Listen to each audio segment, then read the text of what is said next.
Okay, congrats muna sa Barangay Ginebra, Game 1 panalo. Pero kahit panalo ang Barangay, talagang di napigilan po ng PBA Media na itanong po ito pong mapait na sinapit po ng Gilas Pilipinas sa FIBA Asia Cup Qualifiers. At dito, inamin niya, no? May malaking bagay siyang inamin tungkol po kay Kai Soto. At sinabi rin niya yung pagkatalo, medyo nakakaya, no? At syempre, yung tanong niyo po, no, ay magdadagdag na ba itong si Coach Tim Cone ng pool. Yan. At marami pang iba pag-usapan natin dito sa episode ko ng Pauka Sports Podcast. Coach, kamagalit Real talk lang tayo. Welcome back to Powcast Sports. If you're new here, don't forget to subscribe and hit the notification bell. Presented by Arena Plus. Okay. So, ilang araw po matapos ang mapait na pagkatalo po sa kamay ng Chinese Taipei, sa New Zealand ay hindi pa rin makapag-move on ng mga tao. Kagaya mo. Aminin mo na. Kaya nga nakikinig ka dito. Well, hindi lang naman ikaw pati na rin yung PBA Media at kahit ako, no, medyo napapag-usapan pa rin natin Ito, kahit dinurog ng Ginebra ang Northport sa kanila pong first game sa PBA Commissioner Cup Semifinals, hindi napagilan na itanong itong issue na ito. So, credit sa mga masisipag na media dyan. Ang dami nilang nag-interview. So, isa-shoutout ko na lang yung napanoodan ko ng video na to. Baka magtampo. Alam mo naman yung mga media minsan nagtatampo. Si Mr. Terrado, vlogger na rin, ano? Anyway, ang pinakabagong interview na ito ay si Coach Tim Cone ay inamin po na malaking kawalan itong si Kai Soto at kinumpara niya pa ito sa pagkawala daw ng isa sa main man sa isang team.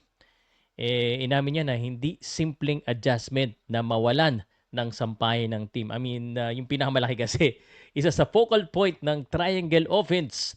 Sorry coach, pero ibig sabihin ba nito na-underestimate mo na naman ang learning curve at adjustment ng team mo?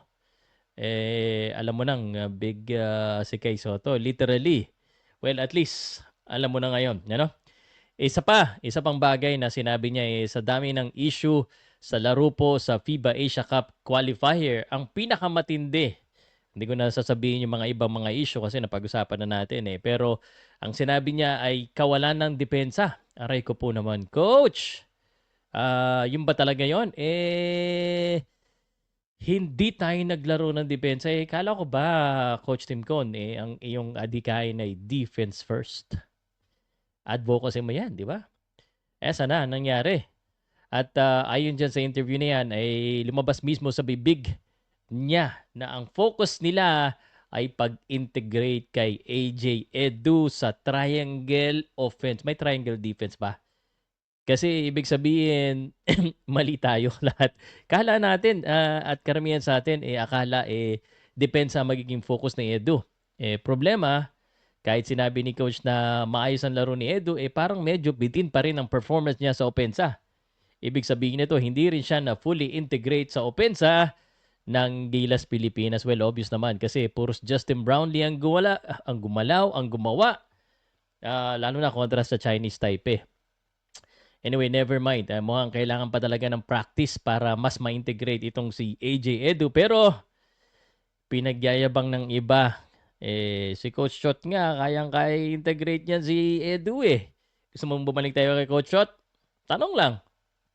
Anyway, aminado, ito pong si Coach Tim Cone na ang problema ay practice. So next time, Coach Tim Cone, alam mo na, no? Maraming practice ang i-schedule natin, ha? Lampas dalawa. Bakit ko sinabing lampas dalawa? Kasi sabi niya, 2 practice lang daw sila dito sa window na to. Sus, Ginoo. Puro laro daw kasi sila. Kaya napagod ang mga player. Aminado si Coach Tim Cone dyan, ha? Tapos may travel pa. Walang practice, walang oras, walang pahinga. Sino ba kasi nagplano ng ganyan? Si Coach yata, no? Coach, next time wag ganyan, ha? At ito ang isa pang aminado si Coach Tim ko, no? Dapat daw hindi niya pinagod yung mga key players niya, no? Sina Justin Brownlee, si Edu, si Scotty Thompson. 'Di ba, Coach?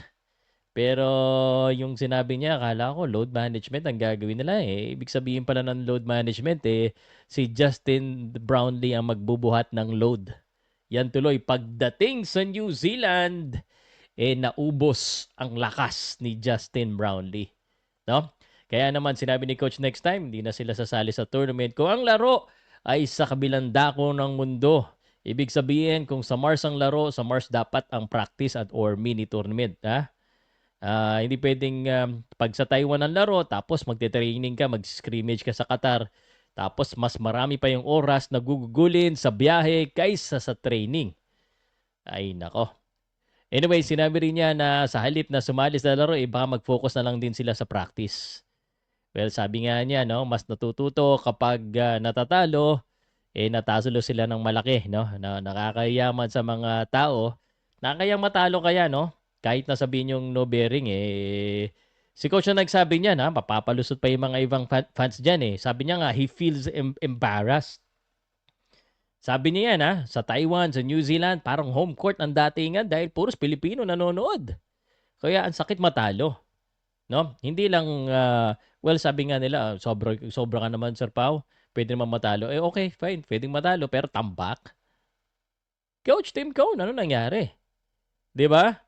Kaya sigurado mag-a-adjust si Coach Tim Cone. Pero sa totoo lang, ang tanong ng sambayanan, ito na, magdadagdag ba siya ng mga bagong players sa kanyang team or sa pool?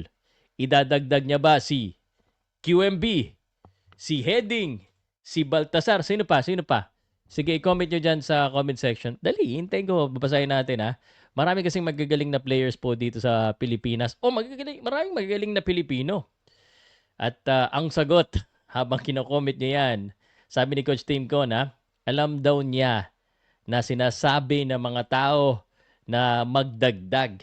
At alam din niya na ang sabi ng mga tao ay matigas ang ulo niya tungkol dyan sa pool na yan. Pero hindi nyo raw kasi maintindihan ang proseso.